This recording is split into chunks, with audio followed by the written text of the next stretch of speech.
Bonjour, j'espère que vous allez bien. Je dois pas avoir une luminosité qui est géniale, vous voyez, parce que la lumière du jour tape dans la porte et la porte se met à tout illuminer, donc c'est comme si j'étais à contre-jour, mais voilà, en fait ça me fatigue de mettre une lumière artificielle à côté, donc voilà, on va faire comme ça. De toute façon, c'est pas tellement de moi dont il va s'agir dans cette vidéo, parce que je vais réagir à une vidéo qui m'a été suggérée sur mon canal Telegram, une vidéo que je n'ai pas regardée, mais apparemment c'est celle la vidéo d'un youtubeur qui se plaint d'avoir des performances qui sont de moins en moins bonnes sur YouTube, et si je ne connais pas ce youtubeur, j'ai une petite idée de ce qu'est être youtubeur, et donc en réagissant à ça, ça va me permettre de partager également avec vous mon expérience, pour que ça vous motive à créer, pour que pour que vous puissiez traverser vous aussi les moments où la création devient plus difficile.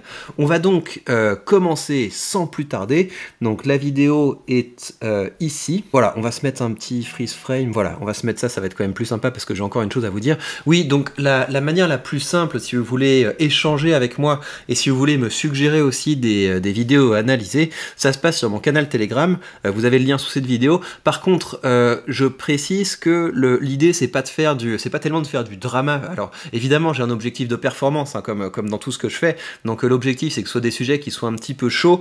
Mais si vous pouviez me suggérer des sujets vraiment parce que ça vous intéresse, parce que vous pensez que ça peut vous aider à progresser, c'est ça l'idée. Moi j'ai choisi ce sujet en grande partie parce que j'ai des choses à dire sur ce qu'est le processus de création. Si vous voulez me faire réagir à machin woke, je sais pas quoi, qui s'est fait clasher avec machin droitard et tout, a priori je m'en fous. Il y aura peut-être des choses à en tirer, mais a priori je m'en fous. Donc je préfère vous prévenir là-dessus. Alors, ceci dit, quand je vous dis que si je traite cette vidéo, surtout parce que il peut y avoir des choses intéressantes à en tirer. Si je suis tout à fait transparent avec vous, une raison pour laquelle j'ai choisi cette vidéo parmi toutes celles qui m'ont été suggérées, c'est pour une raison qui est, si vous voulez, la curiosité malsaine. Il y a de la curiosité malsaine dans le fait de vouloir regarder la vidéo de quelqu'un qui se plaint d'avoir... Enfin, je sais pas s'il se plaint, on va voir. En tout cas, c'est pour ça que je veux y aller. J'y vais en partie pour pouvoir voir quelqu'un qui se plaint. Et donc, comme une des questions à laquelle on cherche à répondre, c'est est-ce une bonne idée de se plaindre quand on fait de mauvaises vues? Pour moi, ça allume immédiatement un immense drapeau rouge. J'aimerais pas attirer des gens comme ça, si vous voulez. J'aimerais pas attirer des gens comme moi qui regardent cette vidéo, vous voyez l'idée. J'aimerais pas faire des vidéos pour que les gens se délectent de mon malheur. Donc ça, pour moi, ce serait immédiatement un drapeau rouge. Et j'avais d'ailleurs fait une publication sur l'onglet communauté de ma chaîne principale, quand Nota Bene s'était également plaint de la baisse de vues. Une des raisons pour laquelle c'est une mauvaise idée de le faire, déjà ça change rien, parce que a priori c'est pas en se plaignant qu'on va commencer à avoir des performances meilleures, et surtout on va attirer des vautours, des gens qui vont se délecter de notre malheur. Donc je vais essayer moi de ravaler un peu ce sentiment, parce que si je peux dire 2-3 choses dans cette vidéo qui aide ce vidéaste, c'est avec plaisir. Je le connais pas, je lui souhaite du bien comme tout le monde, j'espère qu'il va réussir, j'espère qu'il va se relever, j'espère même qu'il essaie de nous trigger avec ce titre, et qu'en vérité il ne songe pas vraiment à arrêter, c'est plus pour avoir un arc narratif, etc. Enfin, quoi qu'il en soit, on va se lancer là-dedans.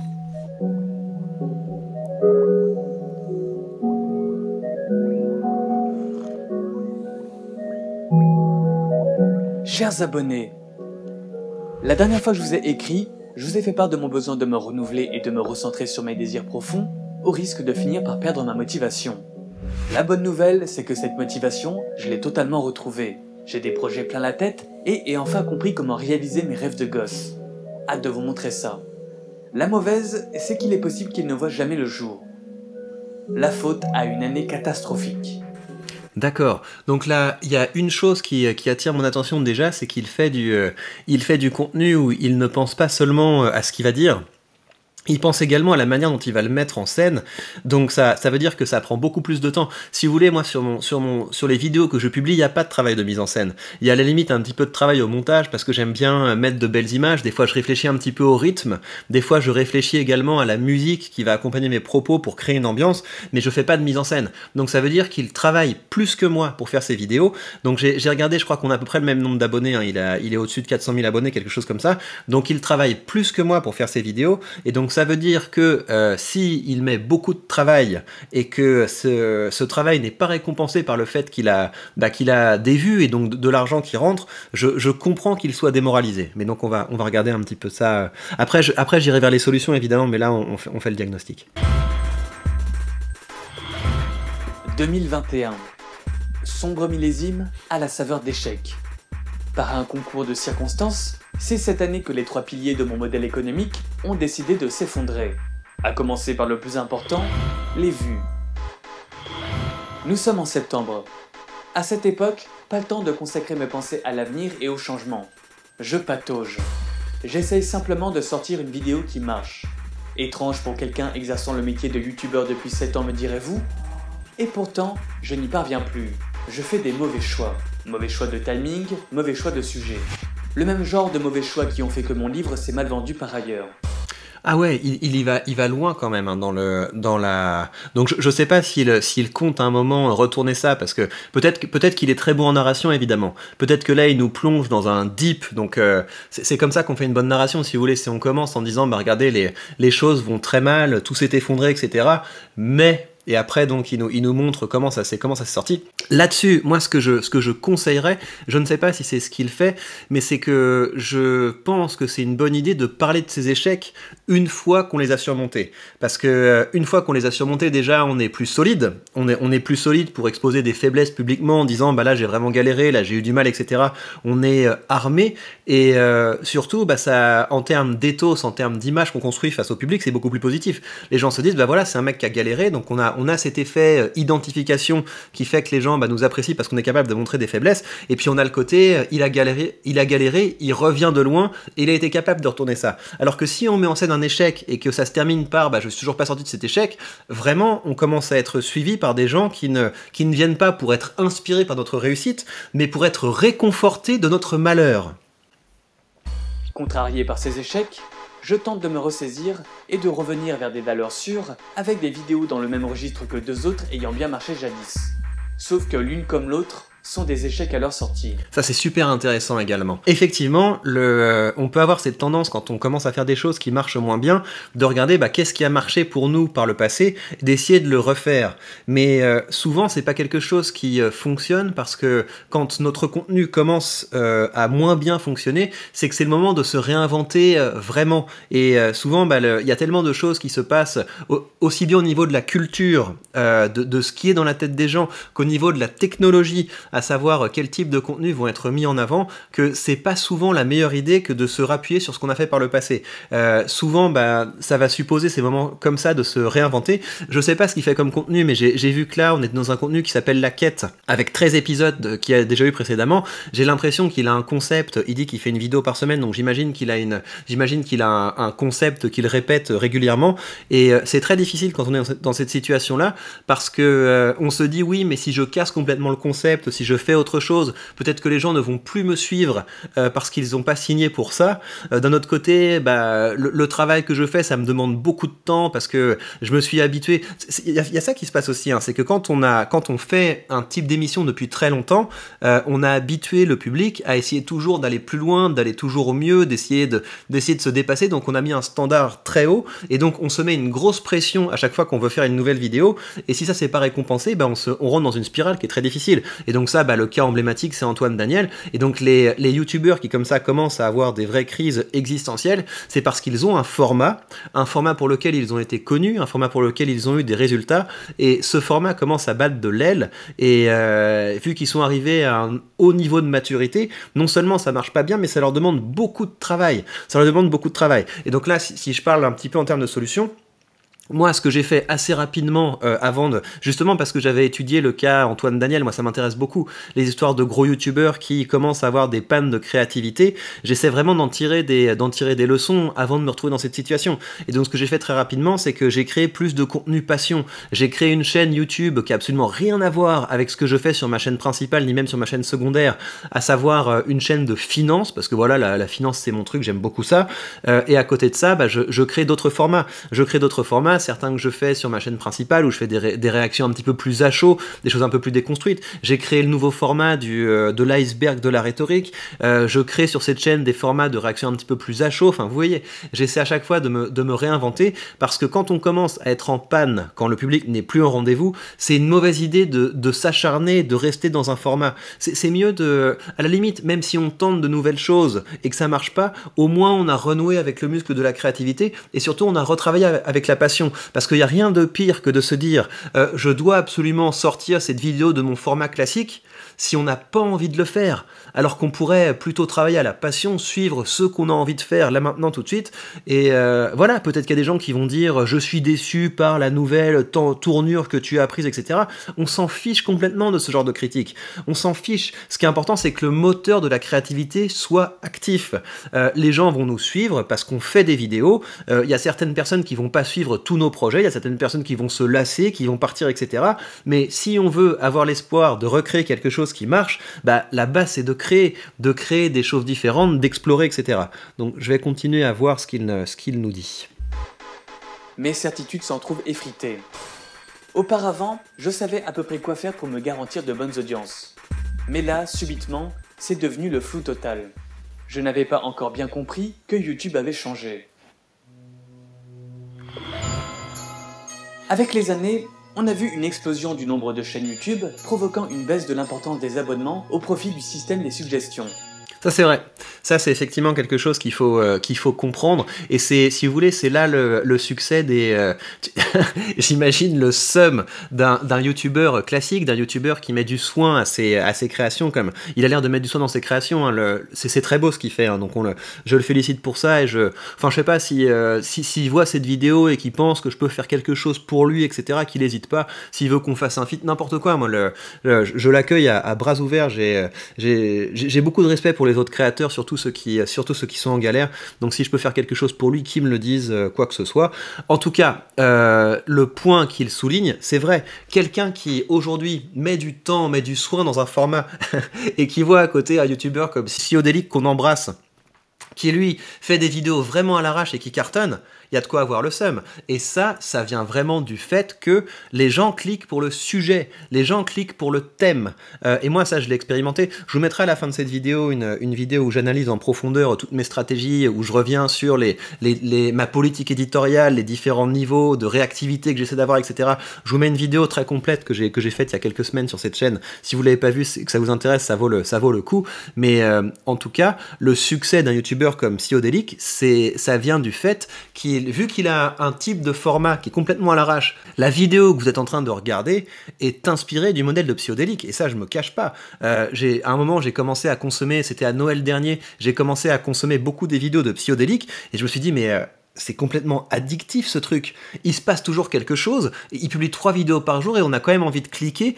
Pourquoi? Parce qu'il y a cette peur de passer à côté, et vu qu'il parle des sujets dont tout le monde parle, on a envie d'être dessus. Et donc c'est ça qui marche. C'est ça qui marche, il y a rien de plus puissant que ce sentiment de « ça vient de se passer, j'ai envie de savoir ». Et donc quand on est youtubeur, il faut s'adapter à ça. Donc moi, c'est la stratégie que j'ai utilisée. Il y a une partie de mon contenu qui consiste à faire ça, parce que c'est beaucoup plus prédictible en fait. Le succès est beaucoup plus prédictible quand on se dit, bah voilà, quel est le sujet du moment? Si je fais quelque chose là-dessus, ça va marcher. Voilà, 2 fois sur 3, ça marche.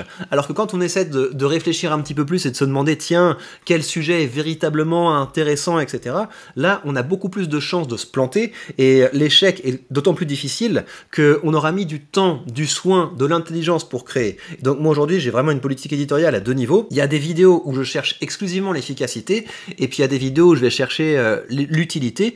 Des fois, je vais avoir une très belle surprise, et ces vidéos vont marcher. Si vous regardez mon iceberg de la rhétorique, les 2 premières vidéos, ça a été un beat total. La 3e, j'ai essayé de faire quelque chose de très beau au niveau de la mise en scène, du son, du rythme, etc. Mais je l'ai rebrandé pour qu'elle fasse du clic, et donc cette vidéo a marché, voilà.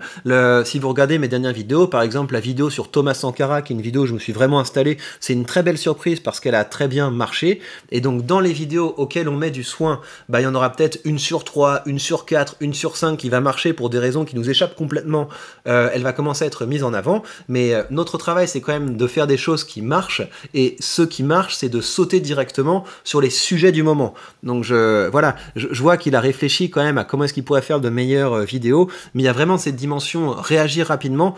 Aujourd'hui, c'est ce qui marche. Après, ça peut changer. Mais le point, c'est que je pense que c'est une bonne idée pour le créateur de ne pas être marié avec un type de format et de type de sujet, et d'être capable de se réinventer rapidement. Sinon, on risque de se déprimer. Même si on regarde toujours nos chaînes préférées, on se laisse de plus en plus guider par les propositions de l'onglet Accueil. J'ai personnellement découvert énormément de chaînes comme ça. Et YouTube est content, car on reste plus longtemps en se laissant porter de suggestion en suggestion, plutôt que de se contenter de regarder nos abonnements. Pour un YouTuber, il est donc primordial d'être suggéré. Problème, ce changement d'algorithme s'est accompagné d'un durcissement des règles concernant le contenu des vidéos, dans le but de rendre la plateforme plus fréquentable. Alors ça, je suis pas d'accord. Moi, j'ai eu au contraire une période où je pouvais faire un sujet sur n'importe quoi. Enfin, vous vous rendez compte, j'ai eu une vidéo sur je sais pas, c'était une discussion entre Juan Branco et Apolline de Malherbe. Enfin, c'est pas un sujet. Enfin voilà, il y avait rien de choquant dans cette vidéo, et seulement parce que c'était politique, la vidéo a été démonétisée. C'est ma dernière grosse vidéo à avoir été démonétisée, et puis c'est dommage parce qu'elle a fait plus d'1 million de vues, etc., et où j'ai pas touché de rond là-dessus, donc c'est un petit peu triste. Ça m'arrive plus jamais. Ça m'arrive plus jamais. Pourquoi? Parce que au bout d'un moment, quand les algorithmes commencent à nous connaître, ils s'appuient sur notre propre certification. Donc quand on dit bah non, sur ma vidéo il y a pas de trucs violents, il y a pas de trucs choquants, etc. Bah voilà, ils testent deux, trois fois pour voir si on dit la vérité, et après ils s'appuient sur nous. Donc j'ai plus jamais de vidéos qui sont démonétisées. Enfin, en tout cas, de mon expérience propre, ça s'est beaucoup assoupli, alors que moi, je me suis pas particulièrement assagi. Voilà. Fréquentable. Si un sujet est jugé sensible, il ne sera pas possible de monétiser la vidéo, et pire, elle sera beaucoup moins recommandée, voire pas du tout si elle est rendue inaccessible pour les moins de 18 ans. Le phénomène a touché depuis plusieurs mois les youtubeurs, et j'en avais moi-même fait les frais. Oui, alors je réfléchis à un petit truc. Il est beaucoup dans la recherche de justification. Vous voyez, ça je pense que c'est un petit problème, et je l'invite à réfléchir là-dessus. Donc il part sur une vidéo, voilà, ça va pas, ma chaîne fait de moins en moins de vues, etc. Et il cherche des causes systémiques. Ça marche moins bien parce que les algorithmes ont changé, etc. C'est vrai, mais le point, c'est qu'à un moment, il faut aussi se réinventer. Ça marche moins bien parce que tu ne t'es pas réinventé. Ça marche moins bien parce que tu n'as pas peut-être suffisamment exploré d'autres pistes, d'autres voies. Et enfin voilà. Après, moi, je dis ça, hein, peut-être qu'un jour, tout va se casser la figure dans tous les sens. Dans ce cas-là, je ferai autre chose. Mais je pense quand même avoir une assez bonne capacité à tester de nouvelles choses. Et en fait, c'est quelque chose, je vous conseille vraiment de faire ça également. C'est ne laissez pas trop de laps de temps entre le moment où vous réfléchissez « Ah tiens, ce serait intéressant de tester ça » et le moment où vous le testez effectivement. J'ai moi-même fait les frais. Beaucoup de mes vidéos se sont faites démonétiser, et au printemps 2021, ma vidéo sur Van Damme est devenue interdite aux moins de 18 ans, devenant instantanément invisible alors que c'était mon record en nombre de vues, m'amenant chaque mois des revenus et un trafic considérable depuis des années. Ouais, ça c'est triste, ça c'est super triste, ça m'est arrivé sur quelques vidéos, des vidéos qui marchaient très bien, ou alors des vidéos qui sautent pour 2 secondes d'une musique ou je sais pas quoi, d'un coup on se rend compte, ah ouais non, vous êtes démonétisé et tout, c'est un petit peu pénible, donc je suis navré pour toi, Paul, voilà. C'est un petit peu tristoun quand on a fait tout un travail et que c'est démonétisé pour des choses qui sont en plus, je sais pas, t'as l'air de quand je t'entends parler, t'as l'air d'être quelqu'un de tout à fait calme, pondéré, donc je vois pas l'intérêt qu'il y a à démonétiser tes vidéos. Vraiment une grosse perte pour moi. Prendre le risque d'être démonétisé pour un sujet sensible ou être en 18+, c'est donc se tirer une balle dans le pied.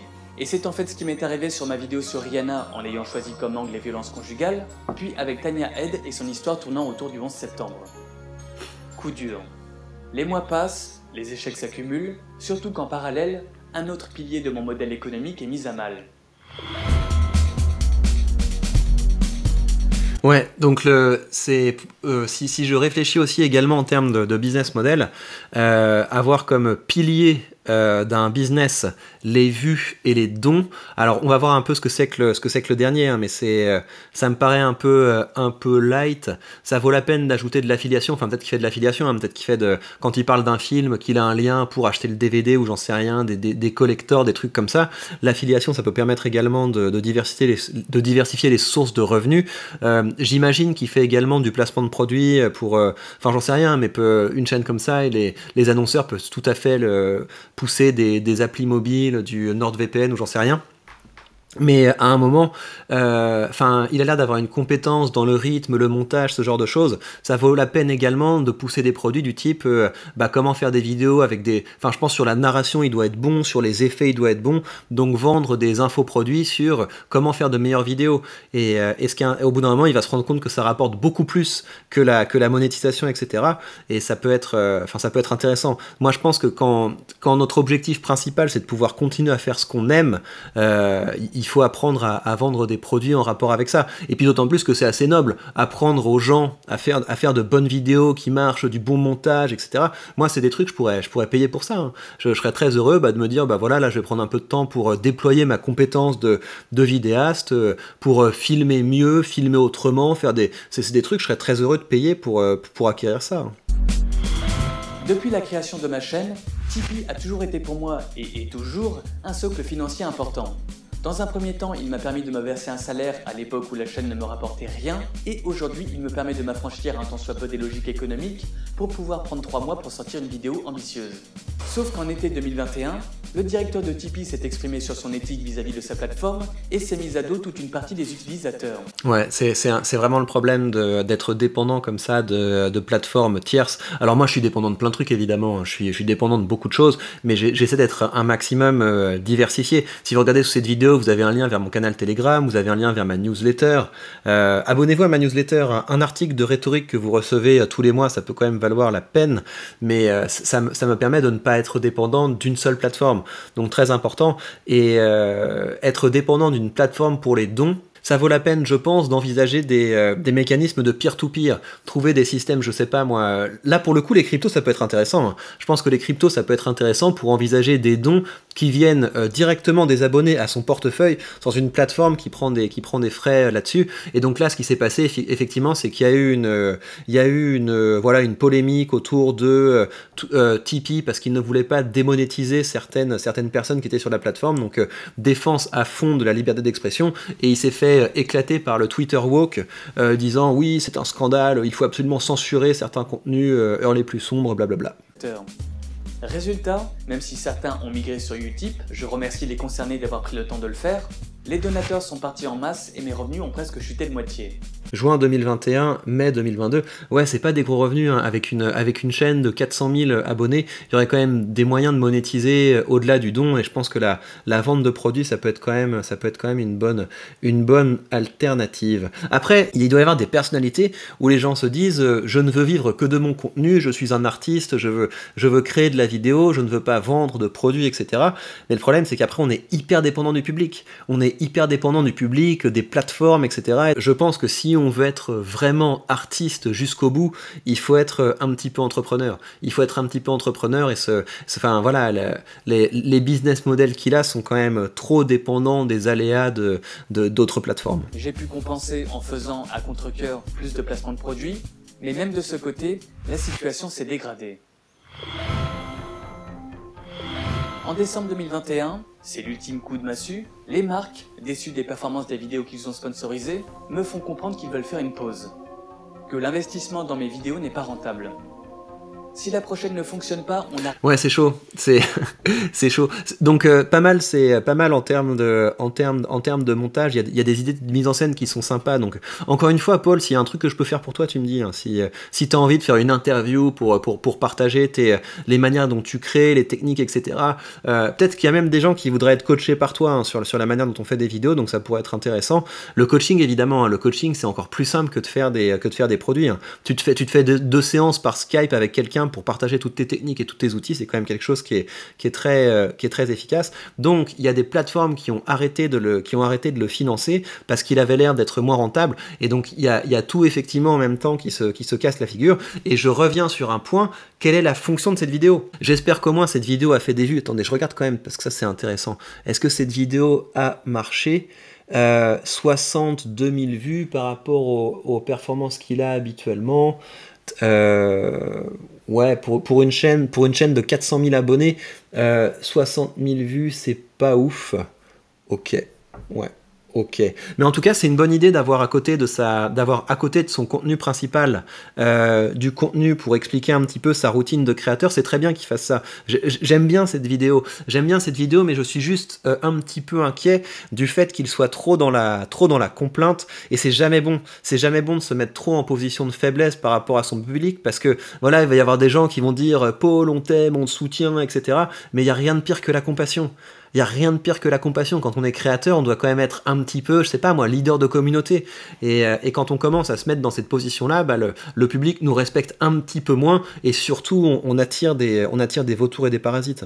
On arrête de travailler ensemble. Il devient donc plus qu'urgent de renouer avec le succès. Me voilà réduit à tenter de reproduire une formule gagnante, alors que je ne rêve que d'une chose, innover. Des tas de questions m'assaillent, je demande conseil à mes confrères. Mais oui, mais c'est pour moi, c'est pas le... Enfin, j'espère après qu'il va nous expliquer comment il a fait, qu'il a eu un carton, hein. J'espère que cette histoire se passe bien, mais justement, c'est pas en cherchant à reproduire une formule passée que tu vas régler qu'on règle les problèmes.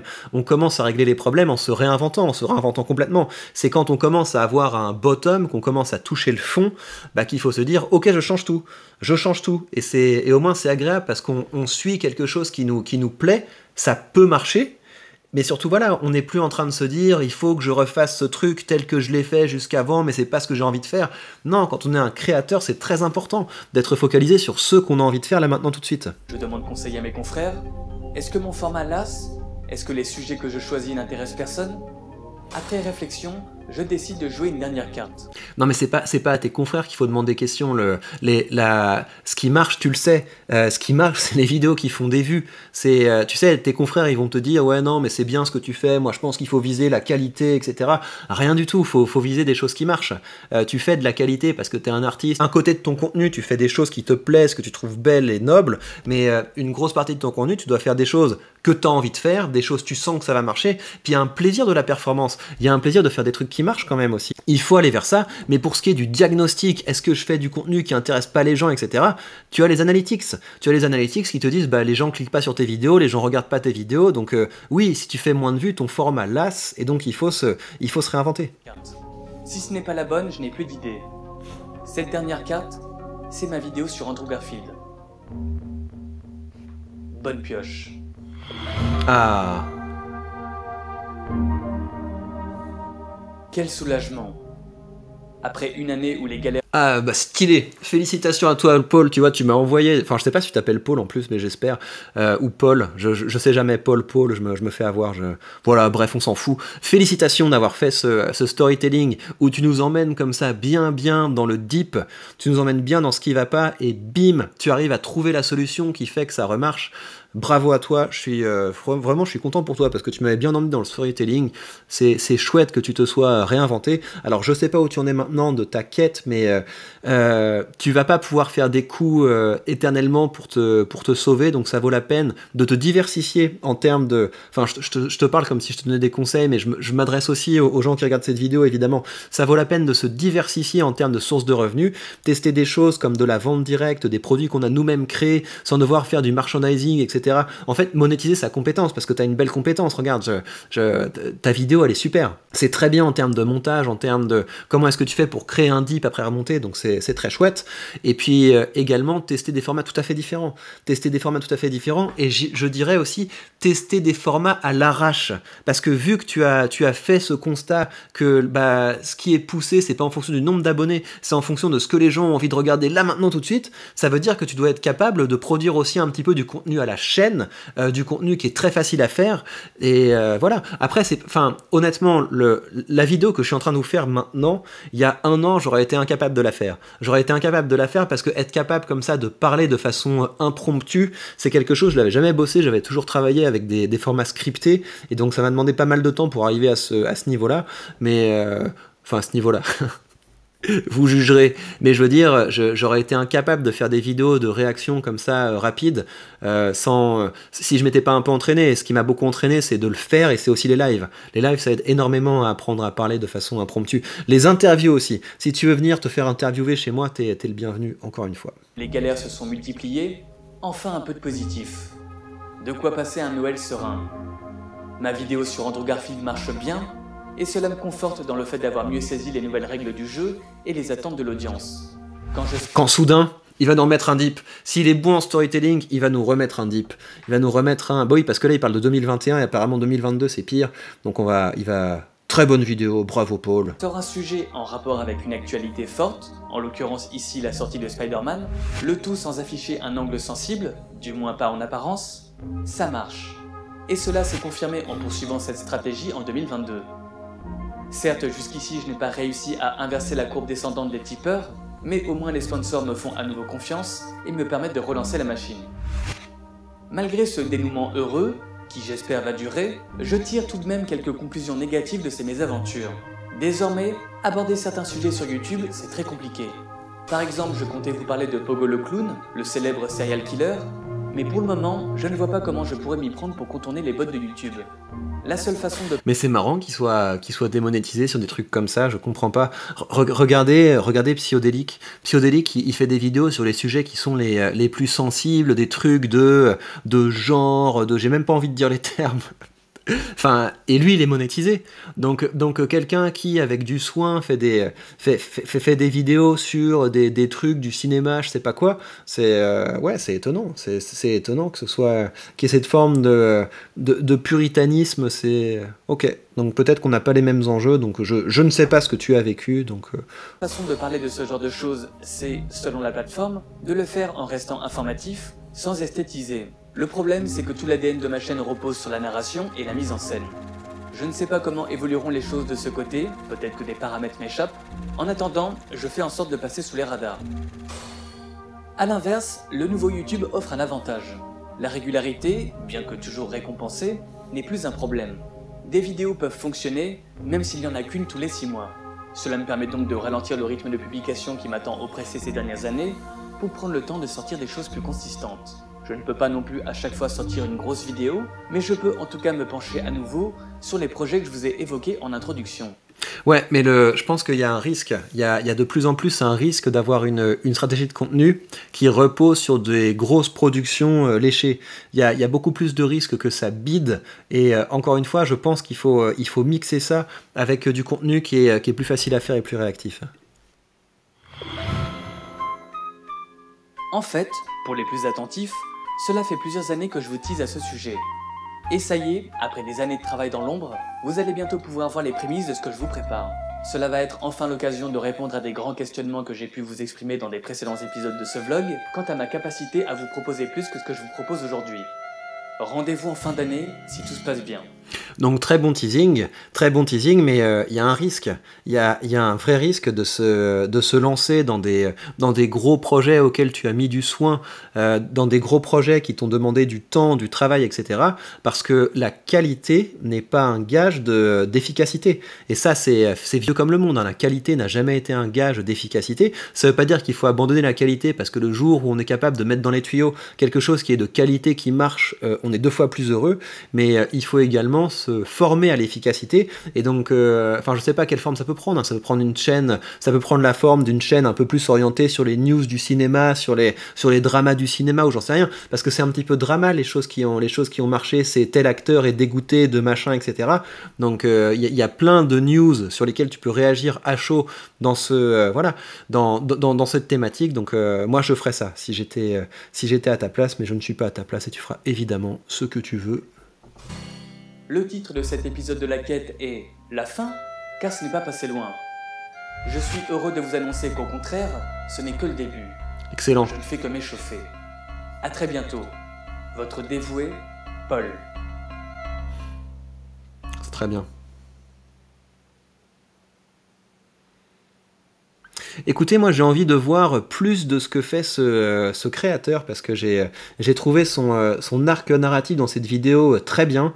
Il s'est effectivement plongé dans un deep, mais après il a montré qu'il avait la force de s'en sortir, d'aller plus loin, etc. Donc vraiment très bien. J'espère que ça va marcher parce que d'un côté, je trouve que c'est important que les gens qui mettent du soin dans leur production puissent être récompensés, mais on n'y peut rien, et donc la leçon que je tire pour vous, les créateurs qui regardaient cette vidéo, c'est que évidemment que vous devez travailler d'une part sur des projets qui vous tiennent à cœur, donc des projets auxquels vous allez mettre du soin, mais la qualité n'est pas un gage d'efficacité. À côté de ça, vous devez avoir du contenu passion.